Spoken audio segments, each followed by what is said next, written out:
Hi, this is Dominic from Paphos Live, and in today's film, it's a 360 film, which means you get to move the camera about to pick your own viewpoint.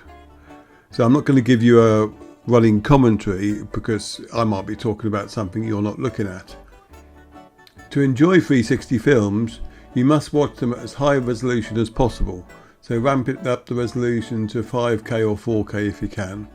If it looks excessively blocky, it is because your resolution is set too low.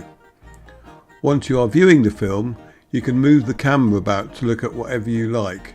So don't wonder why it's just looking at a wall or something.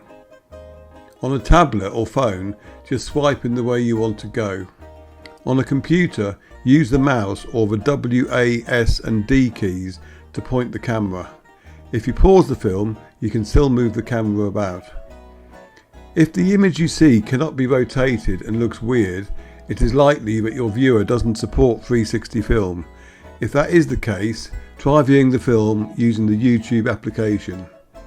And if you really do hate 360 films, we have done a flat perspective version of this where I basically pick the route and you just get the one image with some commentary, so you can watch that one instead.